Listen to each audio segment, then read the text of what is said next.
and I hate you because of who you are. And at the other end of that continuum is killing. But it doesn't stop there. Because when the genocide is over, when the killing is over, the genocide has not ended. Genocide is in the idea of genocide.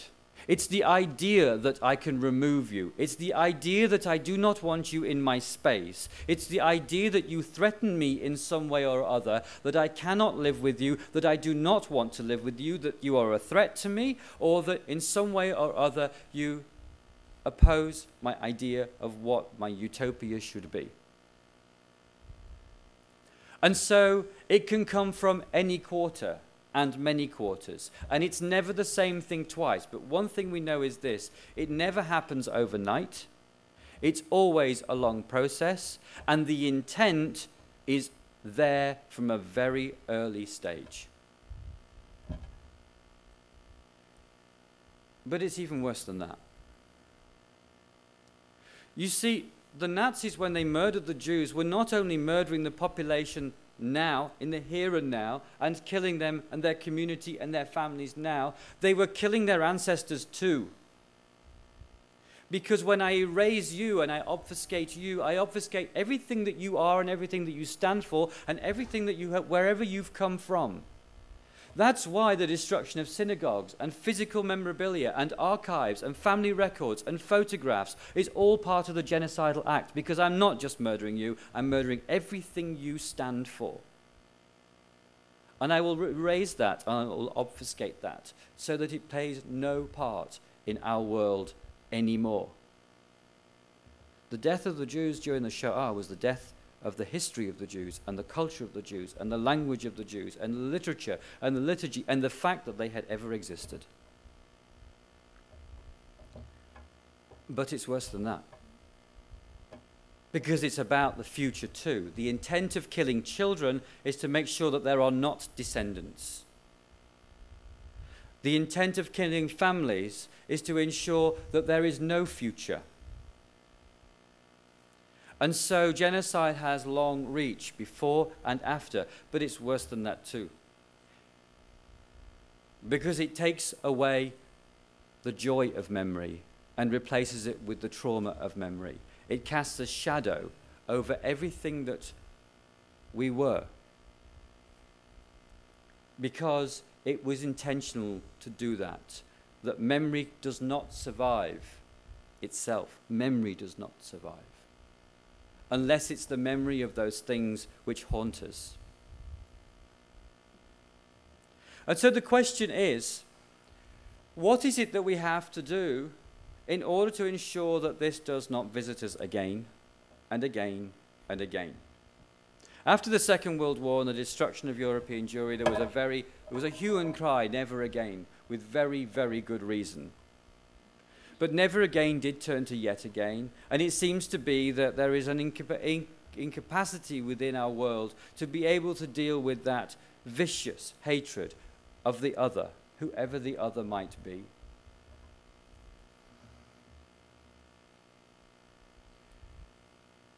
In 1994, I was in the process of creating the UK Holocaust Centre.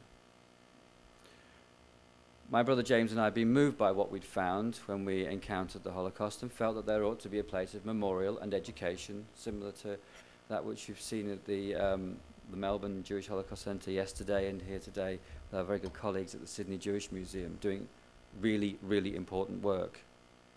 A place where we can reflect on that past and ask ourselves also, what does that mean for our present and our future too? 1994. The building was going up. 1994, we were researching the archives and spending time at Yad Vashem and pulling together all the resources that we could to make the Holocaust Centre meaningful to British society. 1994, the year that 1 million Tutsis lost their lives. No, they didn't lose their lives. 1 million Tutsis were murdered in Rwanda. During that time, I was working on the project and getting home in the evenings tired, as it was a big project. And I was looking at the news, and I didn't understand what I was seeing. Tribal war, tribal conflict, civil war, who knew? Anyway, we were celebrating because South Africa was free from apartheid, and there were elections going on, and we were all distracted by all of that. And genocide was unfolding. So we can say, well, that really doesn't have very much to do with what we're talking about tonight, teaching about racism through Holocaust education, except for the fact that when I went there to work, I found out just how much it does. I'll tell you a very brief story.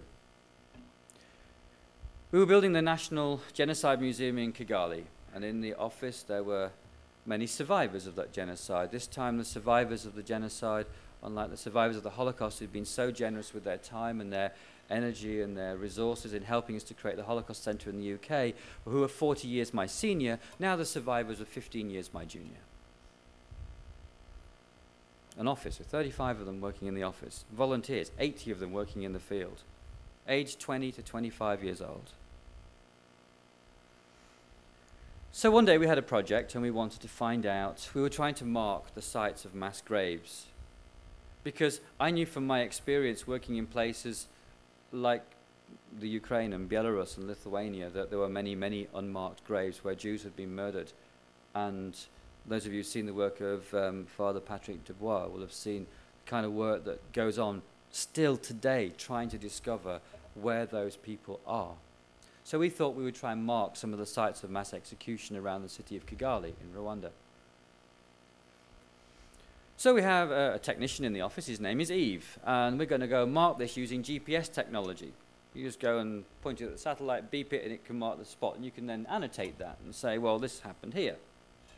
So that could be, you know, you want to mark this school and say, there's a great school here, you know, Mariah College, and here we are, and take a photo, attach it to it. You can mark that in perpetuity. We wanted to mark the sites where these events had taken place. So we went into the Jeep, we drove out of the town into a nice little suburb, and I assumed that this suburb had been just recently built since the genocide. It was about 7 years after. So I said to Eve, this is a very nice little area. Is this new? Assuming that the aid agencies had all turned up and the UN had turned up all too late and they brought their, you know, their staff and they needed new housing and what. Oh no, he said it's always been here. He pulls up outside a garden wall. It was a tall garden wall with a gate in it. Pulled the Jeep up, got outside, unlocked the gate and walked through, so I followed him. We walk into a very nice walled garden. There's a lawn and azaleas around it, a veranda and a white bungalow, a lovely veranda on it. Eve walked to the middle of the lawn, took out the little satellite bleeper and said, here, bleep. And I said, what happened here? He said, there's a mass grave here. I said, there is? He said, yeah. I said, who's buried here, Eve? He said, well, my mother, and my father, and my sister, and my cousin, and the lady from across the road. There was no one to bury her, so I buried her too. And I'm standing with a young man, so I said to him, Eve, how old were you? He said, I was 13 years old. And who lives here now? He said, well, I do. Turns out actually one of his sisters survived. She lived with him too, but she was 3 years younger than him, so he'd brought her up too. Both of them orphaned. We sat on the veranda and he told me his story, and he talked about what happened in their home, that they would go in the morning, they would go to school, there was a minibus that collected them to go to the school. Either his mum or the mum next door would do that when they were little, and then the dads all played football, played soccer together, so they went in the evening and they went to the soccer club and they came back, and sometimes the dad would sit and have a beer, and he described how their life in suburbia worked in Kigali, and it sounded very much like life in suburbia where I came from. And then I got to the point and I asked him, Eve, who killed your parents? And he said, well, the man next door. I said, not the same guy who sat in the chair I was sitting at that point, had a beer with your father in the evening. He said, yes, the same guy.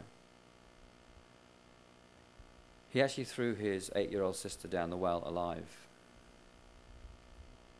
Somewhere in the back of my mind, I had it that if an international genocidal event was going to take place, it was going to take place in a failed state like Rwanda that was very, very, many, many problems with poverty and a history of conflict. But after I spoke to Eve and then many other survivors of the genocide, all of whom knew their killers well and were either friends or acquaintances of them, it became very, very clear to me that if it could happen there, It could happen anywhere.